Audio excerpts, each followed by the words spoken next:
And without estrogen, we have those changes. And it can be very frustrating for people going through perimenopause to, one, understand those changes, two, get the proper help from their primary care physician or OBGYN, and then to actually find resources for it. If you are looking at me and wondering who am I to talk about perimenopause and postmenopause training, I want to first introduce one of my clients right here, Heidi, who just left this in the Facebook group. And I'm going to read the exciting, juicy parts of this testimonial. She said, "I'll be 44 years old next week. I'm about 1 year into perimenopause, into noticeable perimenopause symptoms," is what she said.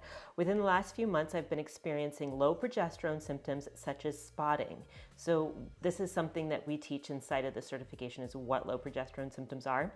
"I would spot 2 weeks after my now irregular period. The spotting color is typically brownish that you would expect."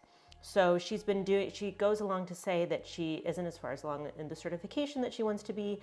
And then she talks about some nutritional changes that she's done, which we teach in the Confident Menstrual Cycle Coach Academy. And then she says, "I'm super excited to report that I have not had any spotting on my most recent period." Amazing.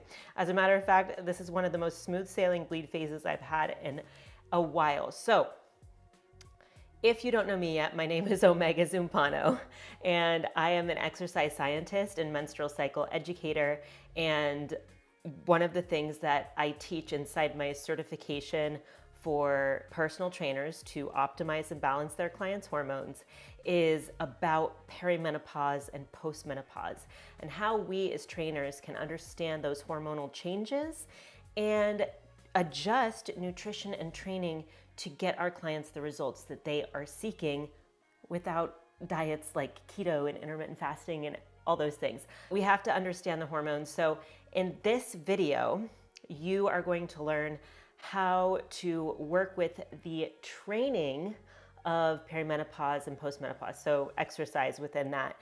And if you are excited about that, please like this video. And if you haven't subscribed yet and you're like, "I'm a personal trainer, I want to learn about hormones," subscribe to this channel and you will be sent weekly videos on how to optimize and balance your own hormones and your clients' hormones. So without further ado, let's dive in. I have some notes that I'm going to follow. So how is perimenopause different? And first, what is perimenopause? Perimenopause is the time between a normal cycle, so bleeding every 28 to 32-ish days, and then the time between that and menopause. And so let's define menopause first really quick. Menopause is one day, and it is the day where you have not bled for 1 year. So that is menopause. And perimenopause is that time in between, and it can last up to 10 years. And so I want to share with you what's happening hormonally, and then what symptoms your clients can expect in this perimenopause state. So how can perimenopause be different for different people?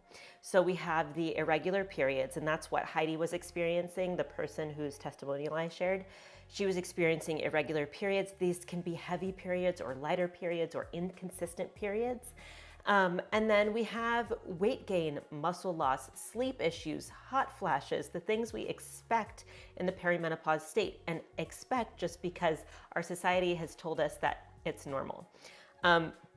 We also can experience muscle decline too, and I'll share why that might be in the next video that I make about perimenopause, which is going to be all about nutrition. So make a note to watch that. And then we have fat increasing around the abdomen, and that is because of the estrogen insufficiency. Well, I guess it's not typically insufficiency, but it is some estrogen insufficient state that we're having, which increases that abdominal fat mass. And then we have increased risk of injuries too because of these changes in estrogen. Estrogen protects our heart and our joints. And we also have an increased fall risk because of our joints, right? And so what is happening hormonally during this state? I kind of hinted at it before. One thing that's very significant that's happening hormonally is changes in follicular stimulating hormone. And if you're well versed with hormone balance, you're like, I know what follicular stimulating hormone is. And if you don't, I will tell you that it is the hormone that helps grow the eggs inside of our ovaries. It stimulates the follicles, which are the potential eggs, to mature. And so, first, there's this rapid increase in follicular stimulating hormone, which causes most people's cycles in the perimenopause state to speed up. So, you might notice if you're in perimenopause, you have cycles every 20 days instead of every 28 days. And then the two main hormones that our cycle produces, estrogen and progesterone, they just aren't working like they used to. Estrogen is decreasing because there's changes in follicular stimulating hormone, and estrogen follows the increase in follicular stimulating hormone. So if there is changes in that, there's going to be changes in estrogen as well.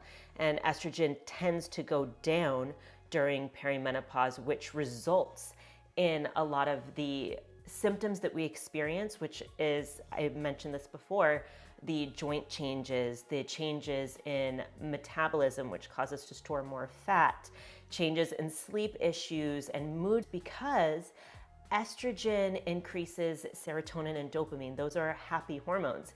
And without estrogen, we have those changes. And it can be very frustrating for people going through perimenopause to, one, understand those changes, two, get the proper help from their primary care physician or OBGYN, and then to actually find resources for it. So if you've stuck around this far, you are gonna be a great resource for your clients to understand the perimenopause journey. And if you yourself are going through perimenopause like my client Heidi, then this is gonna be a great resource for you. So we also have changes in progesterone, and that is because ovulation creates progesterone. So if we're having irregular cycles, or if our cycles are non-existent, then progesterone doesn't build, let's say. Progesterone doesn't happen. And progesterone also stimulates serotonin and dopamine, and it also supports GABA, which is the neurotransmitter that helps us stay asleep too. So the changes, what I'm getting at is the changes in estrogen and progesterone are those things that cause a lot of the perimenopause symptoms that really drive us crazy. Hot flashes are included in there too. So those are the two main changes. Well, I guess we talked about three hormones: follicular stimulating hormone, estrogen, and progesterone. Those are the three main changes that are happening. And we have this muscle decline, and we have this increased in fat storage around the abdomen for most women going through perimenopause. And so we need to change the way we train our clients. And if you are excited to get into this part of the conversation or this monologue, go ahead and like this video if you haven't already, and also consider sharing it with a friend or client. So this part of the conversation I want to make very research-based and give you tangible ways that you can change your client's training program. So the most obvious thing in the research is changing training intensities. So your client's perimenopause and postmenopause body is actually going to respond better, meaning it's going to utilize more fat and build more muscle when we increase the training intensities. There are so many studies on this. I'm just going to share a few. One of the studies was a 2021 meta-analysis by Thomas and colleagues, and it looked at 26 different studies to establish parameters for efficacious strength training protocol for menopausal people, and found that training two sessions per week, performing 2 to 3 sets of 8 exercises at 60% of the 1 rep max is effective for promoting strength and modifying muscle changes. Cool. Training 2 sessions per week. Your clients probably already do that. And so the 60% training volume, we want to be in a strength training zone for that. or you could do Wingate sprints or something like that in order to achieve these sort of strength promoting benefits. And remember, people in the perimenopause and postmenopause state have an increase in muscle breakdown. So the more strength training we can do for them, the better off they are going to feel in general. And it's going to decrease their fall risk, increase their quality of life, let's just say. This next study that I want to bring into the conversation looked at osteoporosis and osteopenia. And before we get into this study, I just want to say that we have this cultural belief that women of an older age, let's say just people of an older age, are weak and fragile and need to be prescribed all sorts of things. And the reality is that we can foster strength at any age. And so this study was published in 2013 by Mosti and colleagues, and this was on people with osteoporosis and osteopenia doing maximal training. So doing like 1-rep maxes, okay? And you might be like, oh, my client isn't ready for 1-rep maxes, and we'll talk about how to work up to that. But this study showed that maximal training improves 1-rep max squat, obviously, improves rate of force development. So think about like pushing a lawnmower up a hill or lifting grandkids up and things like that. We want to be capable of doing those types of things. Not that everybody in the perimenopause and postmenopause state has grandchildren, but we want to be able to have a quality of life and have independence in this phase of life and beyond. So rate of force development. So we can lift heavier things faster and probably safer too. Improves bone mineral content. This is a huge one because I didn't mention this in the beginning of the video, but our bone mineral density decreases, which is part of what leads to osteoporosis and osteopenia. And just a quick note, a 1-rep max can be anywhere between 85 and 90% in this population. So it doesn't have to be like, they don't have to be shaking to get their like chest press, bench press up. So understand that there are ways to work up to this 1-rep max sort of training zone. Remember, in your certification, you probably learned we have stability exercises, endurance exercises, and strength exercises. I trust you, if you're a personal trainer, I trust you to periodize your clients' programs appropriately for them, do the assessments, and understand all the corrective exercises you need to do for them and the mobility exercises to help them get to a point where they can safely and effectively work at 85 to 90% of their maximum. Okay, this last study I want to share is a 2019 study by Boucher, something like that. And this one was on HIIT training. And HIIT training is arguably more effective in this population than your clients who have a menstrual cycle or are just, regular clients. So this 2019 study by Boucher and colleagues showed us that postmenopausal clients can significantly reduce fat mass and increase lean body mass in as little as 8 hours of HIIT training over the course of 8 weeks.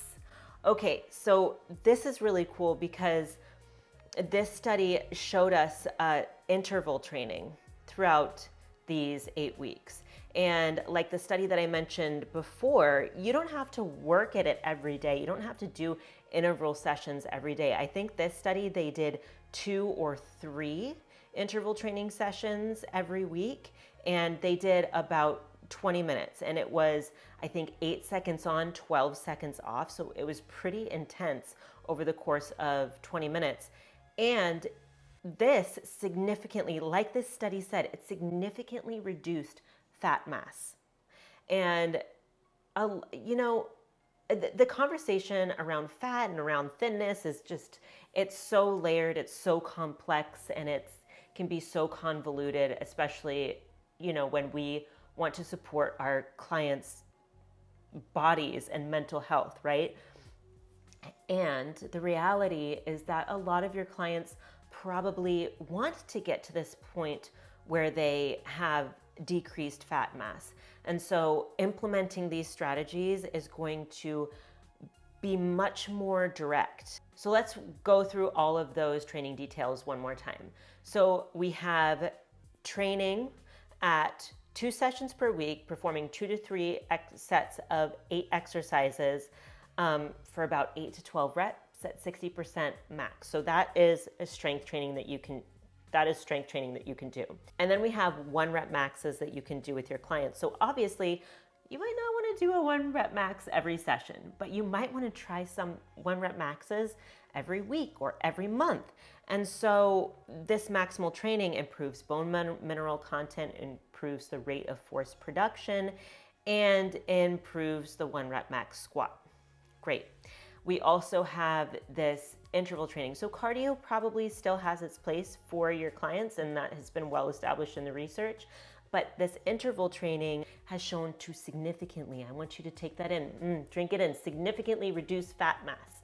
And abdominal fat accumulation is probably one of those things that your clients wants to reduce.